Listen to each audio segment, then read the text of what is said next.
Thank you all for being here. Good morning. Thank you for joining us today in this very important event. You're going to meet someone with an incredible story and an important message. Sami Steigmann lived through the Holocaust as a child and turned that experience into a life of purpose, sharing his story so that others can learn from it.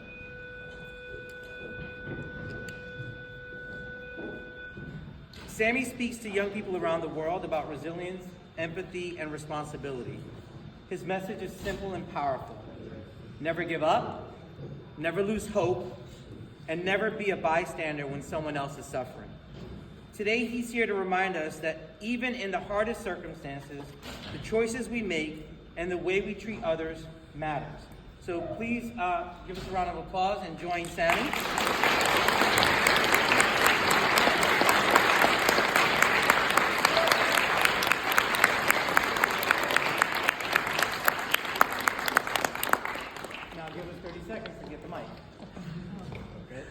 I do have an elected official here. She's not from our community neighborhood, but she's from the borough of Brooklyn, which is our community neighborhood. So we have Inna Vernikov from the 48th district, representing, I believe, Borough Park. No. Section? No? Not Borough Park. Borough Park? Not quite Borough Park. Manhattan Beach, Sheep's Bay. Manhattan Beach, Sheep's Bay. Okay, my former district. I was in District 22 at the time.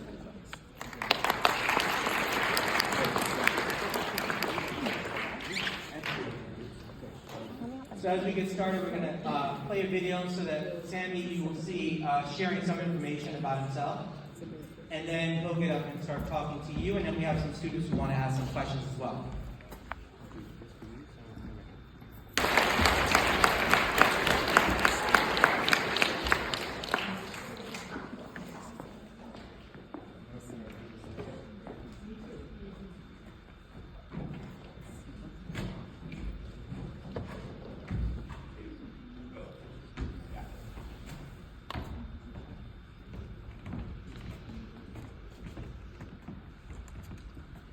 Good morning, everybody. I'm extremely honored to be here. And what I'm really impressed is that I have here young people from different countries, from different experiences. Now, I will come later, I will come down, and I do not like to lecture, so I will come and I will ask you questions. I am not going to try to embarrass you. The only thing that I want to do is for me to learn how much you know about the Holocaust. The Holocaust is about prejudice. It's about bullying, okay? Jew hatred, racism, and ideology. This is your world. You will have to make it. Okay, a better one, a more compassionate one, and spread more love instead of hate. I will go through some of the stages, how the Holocaust and genocide started. Okay, everything took a long time. It did not as simple, did not happen suddenly. And as people did not react in time and appropriately, things kept escalating. In the Holocaust case, okay, what happened is it reached a point of no return. And we'll talk about it. I want you to learn from history, not to make comparisons, but to learn from it and to know how to prevent future tragedies. Now, let me come down.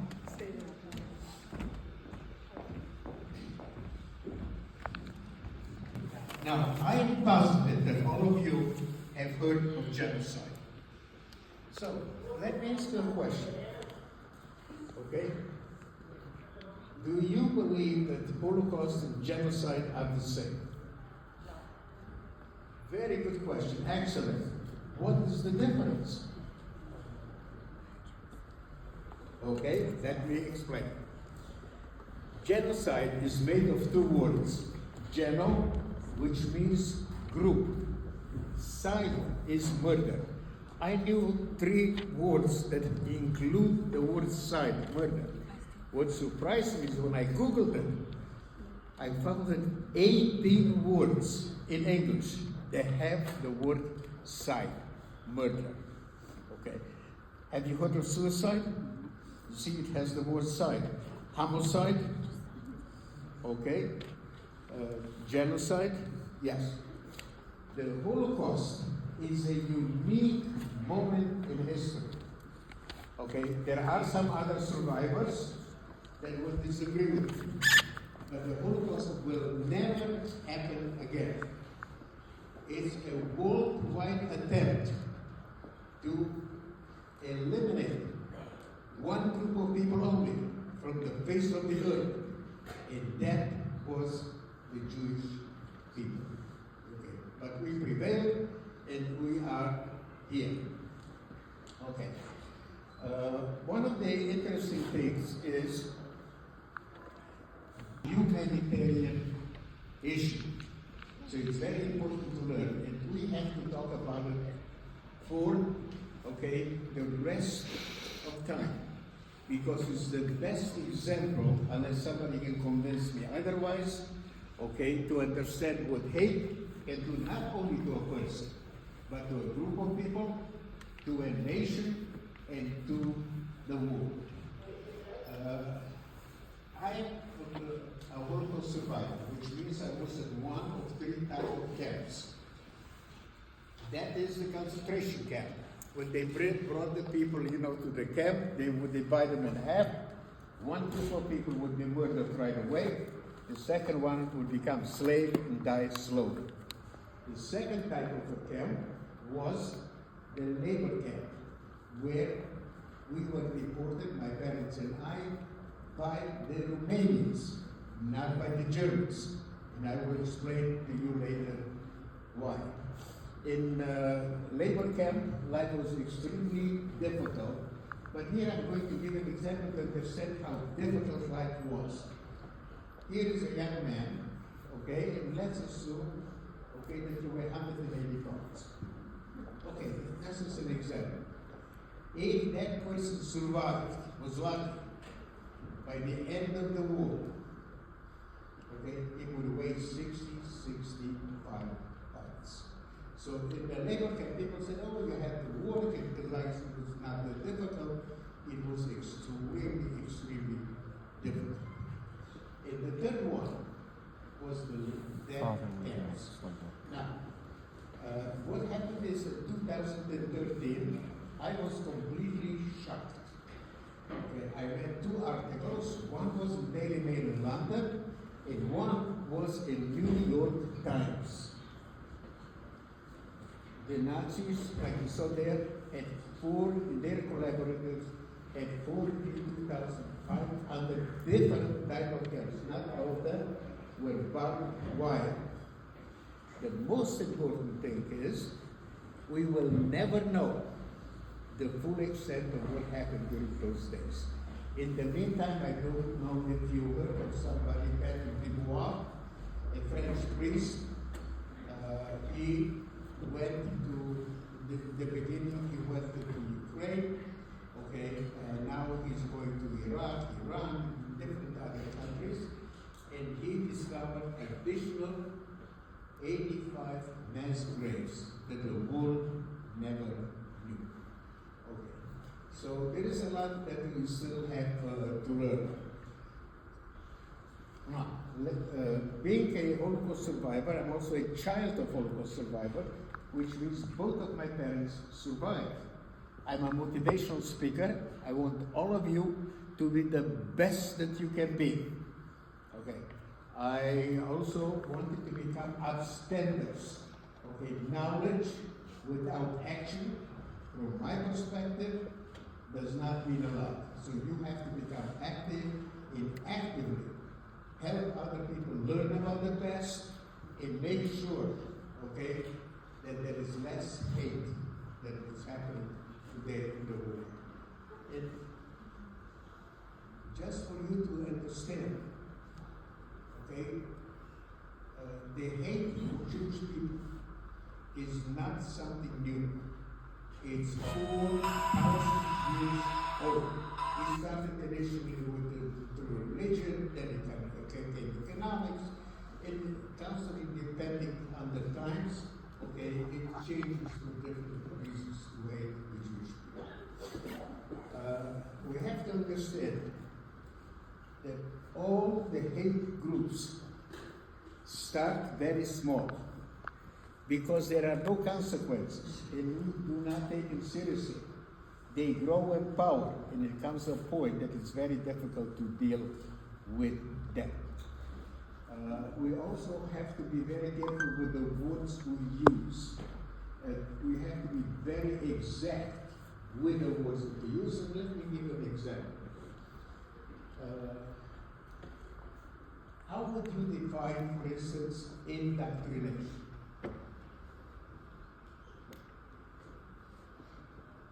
Okay. So, in a lot of the schools in the United States, unfortunately, there is no education, there is indoctrination. And I'll give you an example to understand what I mean by indoctrination. A friend of mine took me to Washington Square Park to meet with Gen Z, Holocaust deniers, and people from Middle East, from other countries, Arab countries. And the whole, especially the Middle East, she said genocide. She was in the mid-30s. That was fine, but keep in mind, I came to the United States in 1968. Okay, when regardless what he said, she always said genocide. So finally, he turned towards me. He said, "By the way, I brought somebody that is a Holocaust survivor, and served in the IDF." Okay, I served in the Air Force, 1962, 1965.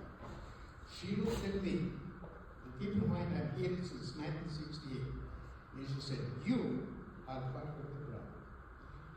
That is when we use words, we have to explain what we say so we speak the same language. Let's start, first of all, let me start with my parents. My father was an orphan of both of his parents. Okay, my grandfather died before he was born. In those days, with very few exceptions, only the man provided for the family. Unable to take care of 8 children, my grandmother took the 2 youngest one and committed suicide, decided to commit suicide. A stranger saved the children, but my grandmother did commit suicide. So my father grew up in an orphanage in Austria, in Vienna. And at age 13, he had to leave the orphanage. He could not stay any longer. Learning how to fend for himself.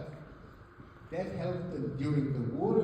It helped him also after the war, when there was not enough food to feed the population, and he knew how to provide for the family. He was a very good man, and every person reacts differently to a trauma. But if you crossed him once, he would never talk to you for the rest of his life. My mother, on the other hand, was an uneducated woman. My grandfather had a store. She had to stay home, help provide for the family. She was also abused, by her stepmother. Now let me ask you a question. Okay? Except me, I don't know whoever else, how many of you at one time or another did not like one of your parents because they put restrictions? Yes, no, just the rest of the room. No, you always got them, you never.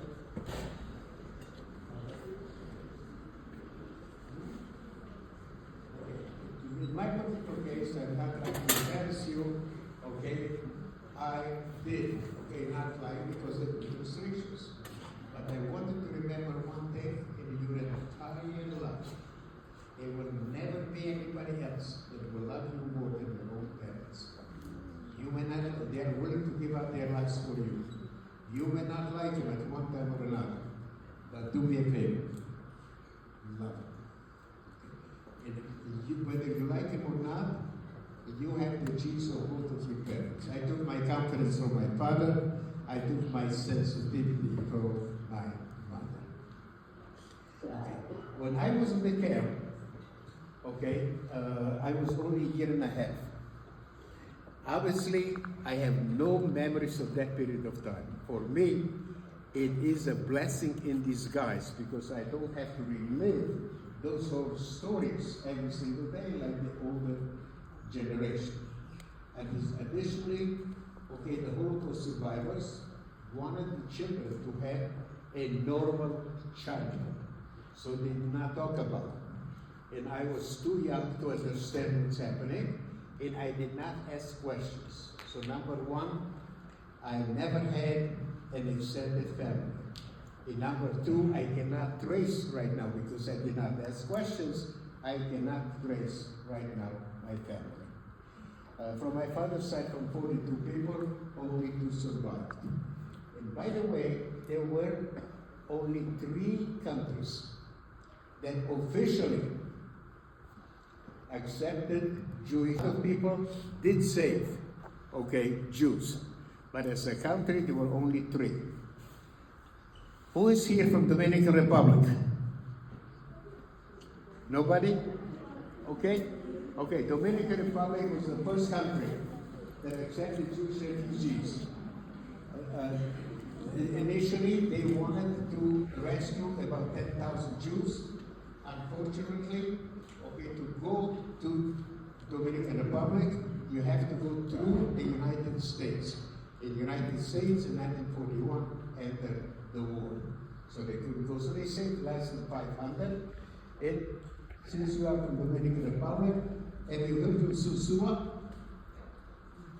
Okay, in Susua, the few people did not speak Spanish, did not know anything about agriculture. They worked together. This is cooperation. They intermarried. They learned about each other's culture. And there are 7,000 people. Right now, I think about 3 years ago, 4 years ago, they also opened up a museum, the history of Susua. Very good. Thank you. The other country was China. My uncle, he was not a survivor. He was never in the camp. He was a refugee in Shanghai. And the third country was Philippines. In 1991, 46 years after the war ended, another group of people were finally recognized as Holocaust survivors. And they are called the hidden children. People that were saved by strangers. They lived in the sewers for years. They were in the forest and did whatever they could to try to escape the dire consequences. Something happened to me about 4 years ago. I grew up in Romania, by the way, and I got a check from the Romanian government of $238. I said, what is this? Don't pay me anything but $238 for all the suffering. It's a slap in the face. But I like to think negatives and turn it into something positive. And that made me realize that there are only 2 countries in the whole world that accepted their role, in the Holocaust. Germany, obviously, and Romania.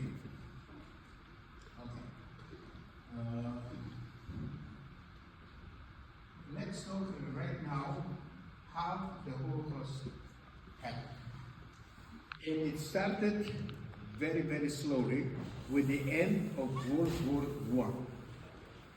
When Germany lost the war in the Treaty of Versailles, there were 3 punishments against Germany that were so severe that the German people lost their national pride. Number 1, they had to return all the occupied land. Number 2, they could not have an army. I have seen pictures that in the military parade, instead of guns, they had shovels. And number 3, they had to pay reparations to all the countries that they fought against, and that caused inflation. We all know about inflation on a personal level. When we go to the stores, grocery stores, shopping, okay, the prices go up. On the other hand, very few people know about national, okay, inflation is a debt of $38 trillion. Nobody knows what the $1 trillion is. In 1970, to understand, $1 American was worth 4 German money. At the height of the inflation in 1923, $1 American was worth 1 trillion German money. You could have a wheelbarrow full of paper money and you could not buy a newspaper. It was used to work themselves up in the winter. That's why I'm trying to tell you, do not make comparisons to the past. Learn from it. Okay. So you can understand how desperate they were and why the people were willing to vote for somebody like Hitler. 1932, 30% of the German people voted for him. He rose from the ashes of nothing, okay, 30% through propaganda, brainwash. Once he came to the power, okay, his initial goal regarding the Jewish people was very simple. Okay, there was not, like a number of people think, his initial goal was not to murder the Jews. All he wanted to do was to have a Germany free of Jewish people. But the Jews lived there for centuries. They were assimilated. They considered themselves Germans. They proudly fought for Germany in World War I. Why would they want to leave? So in 1935, okay, they came out with the Nuremberg laws. And they made life very difficult for the Jews, harassments, ghettos, everything else. So a lot of the Jews left. Where did they go? To the neighboring countries in Europe. However, okay, a lot of the Jewish leaders said, you know something, this is the most enlightened country in the world. Things cannot get worse. Don't leave. So about 200,000 remained in Germany, and we know what happened to them. Okay? If I may ask you, okay, when they became very successful in PR, what year? Yes. Very good. 1936, during the Olympics. Okay?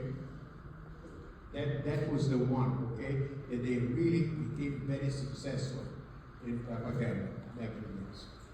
The next stage, okay, came 1938 when they annexed another country, Austria, in November 9 and November 10.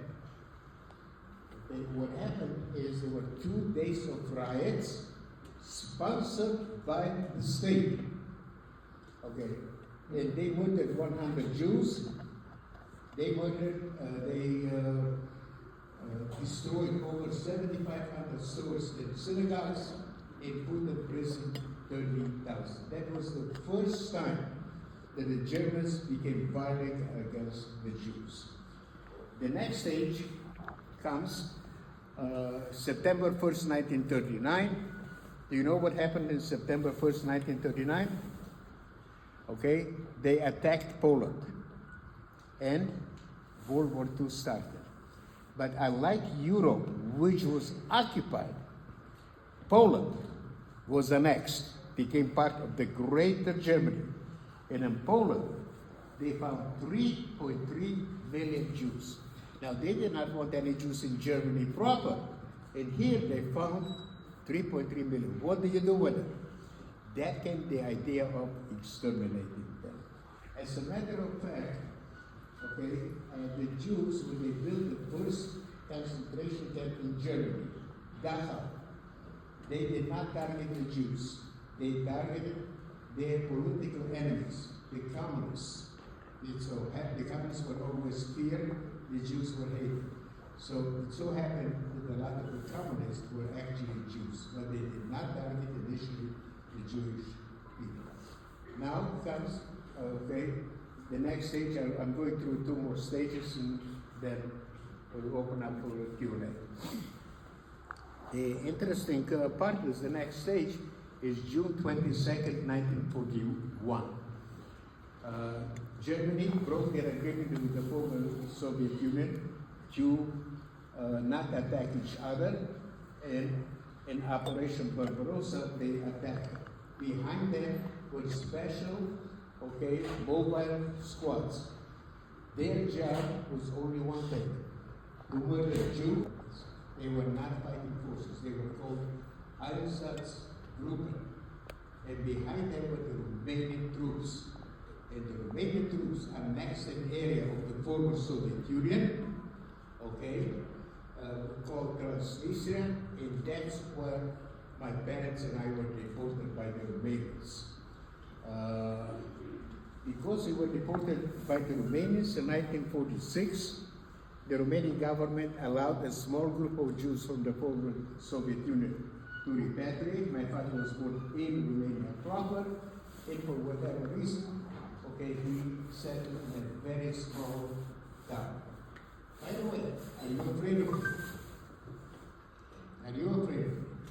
You should be. I grew up in Transylvania. I'm the Jewish Dracula. Anyway, so in that kind of time, as you can see, things, people did not react at the time. There were no consequences. It kept always escalating. And the final stage is June 20, 1941. We just remember. Please repeat after me loudly, because I want you to remember the names. I live today under the poverty line. I am on Medicaid, and I live in the most expensive city in the country, and I still Students have, we took a poll of different questions, and some students have. Yes. What is something from the Holocaust that has stayed with you to this day? Interestingly enough, you would be surprised. From the Holocaust, I have no memories at all. I was too young, a year and a half. However, in 1946, possibly 47, I had a nightmare that lasted with me for many, many years.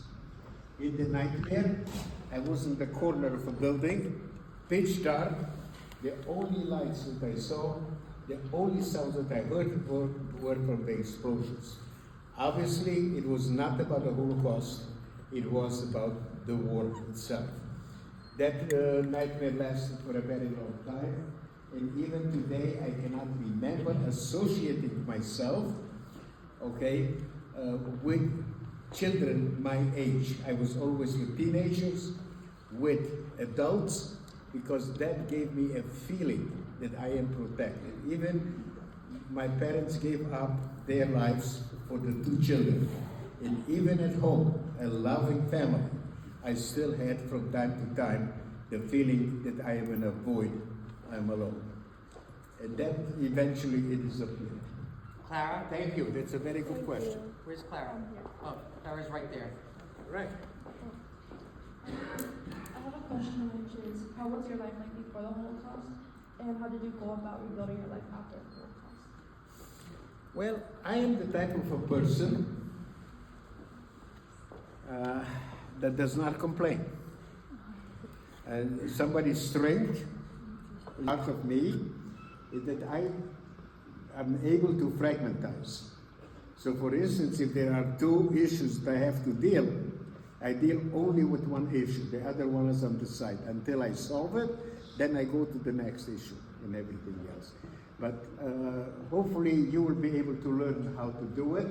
And don't deal with too many issues at the same time. It will overwhelm you. So take the one that is the most important. Deal with it, and don't dwell on it, Just learn from it and after that, move over. Always move over. Happy? Where's Happy? Go ahead. Oh, they're sitting next to each other. Between the people held in the camps. In the camp? Yes. Well, like I told you, my father complained. Okay, he felt guilty. How come he was not able to save one of the family members? Like I told you, from 42 people, only 2 survived, my father and my uncle. However, they didn't talk to me, so I really don't know. Okay. Vaguely, I remember that my father was in the Romanian military. He was in the cavalry, but because most of the people were analphabetic, okay, so my father was literate, so obviously he worked in the office and he was not, quote unquote, a foot soldier. I was not a foot soldier either because I served in the Israeli Air Force. And the first place that is attacked in a war is the air base. And if you survive after 40 minutes, okay, you're basically a worker in the unit. Yes. Dami in the back, you had a question. You want to speak out really loud?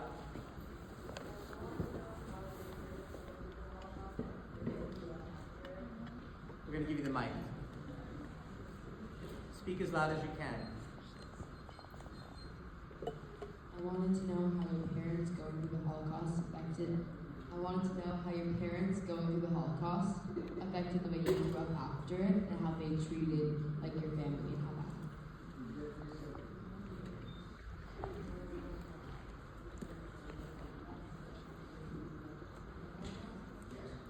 The interesting, very proud of being Jewish. So don't forget to teach your children, your grandchildren, about your heritage. I'm going to get to Sarah, but before I get to Sarah, any of the teachers, administrators, or staff members that have a question, I'm going to come to you after Sarah. Yeah. So just I start have, taking I have just one thing that I want to tell you, all the teachers. The crimes were not committed by regular people. The crimes were committed by professionals, by people, skilled people, doctors, nurses, engineers. Okay. And I have a message for all of the teachers. Do not teach just the mind. Do me a favor. Teach the heart. That is very, very important. Yes. Sarah, go ahead. Do you know? You're going to need the mic. She's Yeah. gonna need the mic. Well, Stand up. There you go. you know, sir, I have a suggestion. Why don't they come here? I'll do that. That'll work. Okay, then it's easier. Yes. Do you know if there were any ways? By the way, is your family from China? Yeah. Guess what? There was a movie here several years ago. Okay, the General Council of China was there. There was also a movie called Survival in Shanghai. And I had the opportunity to speak to a reporter from Sinovision and thank the Chinese people for saving my uncle. Well, I was wondering if you knew there were any ways. Say it again? I was wondering if you knew there were any ways people were able to have any pastimes or hobbies in the camp. I did not follow. Anything they did during the camp Say it again? to keep themselves busy in the camp. Any hobbies to keep themselves busy in the camp. I have no memories of that period of time. Okay, so I have absolutely no idea. If you will ask any survivor, how come you're alive today? Everybody will use only one word: luck. My luck was that I was never separated from my parents. Okay, I was subjected to medical experiments. Now, take a good look at it. Do you think that I'm in pain? Say it again. Very good. What do you think? Very good answer. Incorrect. I was in pain all my life. I am in pain every single second of my life, and I will be in pain for the rest of my life. but you will not see it on my face.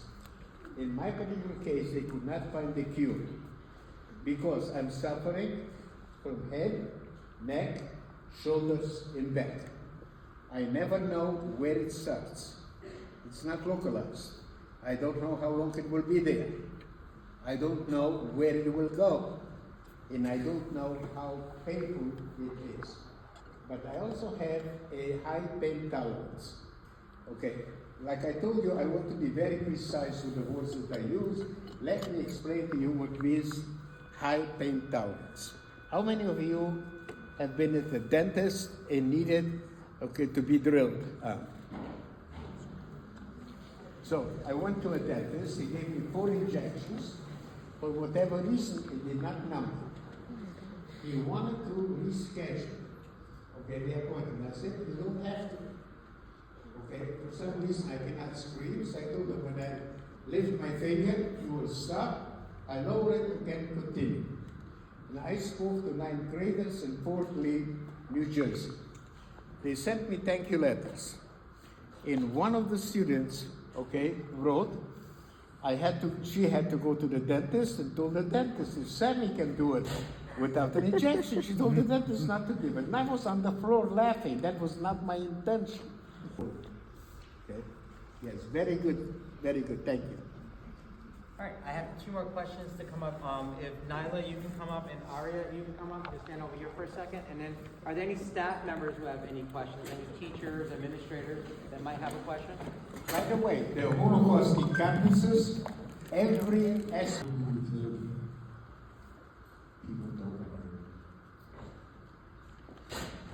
That's a very good question. Number 1, please do not make comparisons to the best. I gave you the stages. I want you to learn from it. And you have to become upstanders. Has any one of you ever been bullied or witnessed bullying? Okay. A lot of the young people have a tendency not to do anything about it, not to say anything. I do not want you to confront, if you were bullied, I do not want you to confront the aggressor. Because you never know who that aggressor's friends are and you can get hurt. But you have to go to a person of authority, go to your teacher, to your principal, or to your parents and let them deal with the issue. But do not accept it, that it's normal and that you should accept that this behavior. Right now we have something we did not have in my time, and that is cyberbullying, and many times you don't know who the aggressor is. But it is the job of the school or your parents to deal with it, not you yourself. Yes.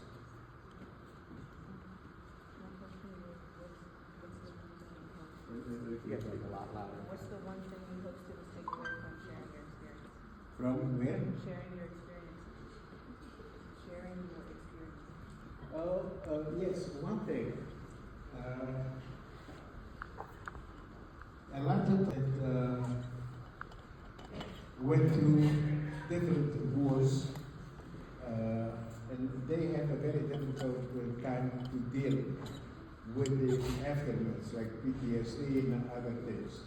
I say one thing. Healing, takes a very long time. Right? It's not sudden.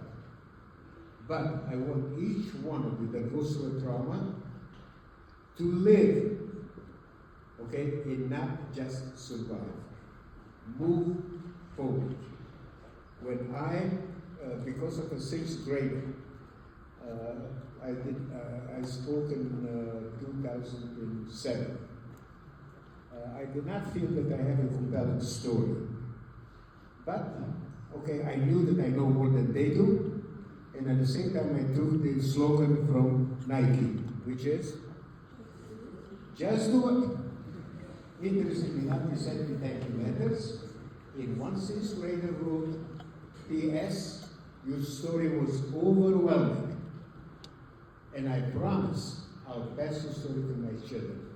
For the first time, for 63 years, I never talked about it. I ignored being a Holocaust survivor. But because of her left, it made me realize that I have a very important message to the young people and to the rest of the world, and that put me in the speaking. Accountants is beyond me.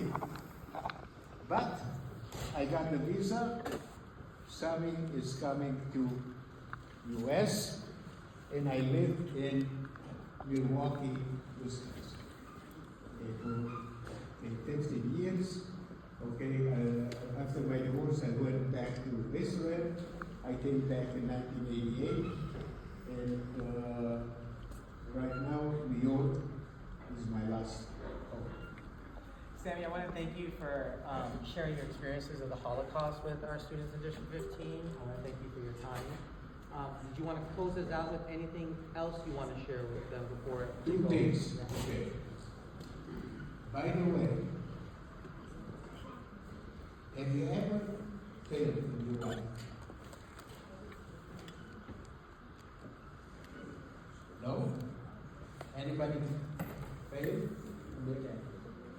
Guess what? You are not a failure. Okay? In my book, you're a failure only if you don't try. Okay? And I don't know if you heard of Katie the Camille, a children's book. She was rejected 473 times. Now she's a very successful children's author. And I believe that all of you have heard of Thomas Edison. And the reporter asked him, Mr. Edison, how does it feel to fail 10,000 times? And with a smile, Edison said, I have never failed. I just realized that my previous experiment did not work. So don't give up, always keep moving forward. At the same time, I want to talk, if I can, about the two challenges in how I remain a positive person. Okay, I live in the shelter. I live under the medical. How did I overcome that and remain a positive person? I started volunteering. And remember one thing, when you volunteer, okay, you volunteer for something that you like, that it gives you something in life. I used to volunteer for 18 different organizations, okay, and one of them was the Big Apple Leader, which I took people from other countries, other states, to show me around the city. I had two perks. Number one, I never lived in Manhattan, so I had to learn about Manhattan if I wanted to show them around. And number two, I had the physical contact and the intellectual contact with people from all over the world. And each organization gave me something that was missing in my life. The other thing is with my son and grandchildren, that I cannot talk to them. All of us have a want and a need. My want is to go to Australia. We have so many beautiful countries all over the world. Why specifically Australia? I cannot give you an honest answer, a good answer. Okay. However, so if I would be invited, it's wonderful. If not, I can go on the internet and see any city I want. But we all have a need.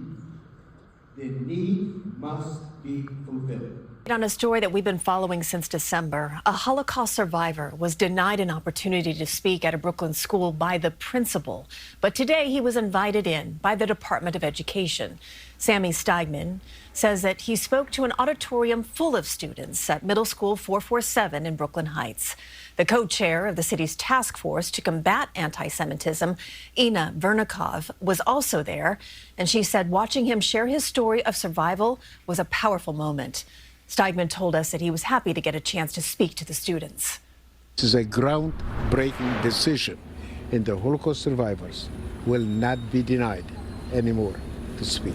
What was the reaction from the students? Well, a number of them came to me, they thanked me, they loved it. Steigmann and Vernikov thanked the district superintendent for making it right. But Vernikov said the principal must be held accountable for her initial rejection of Steigmann as a speaker.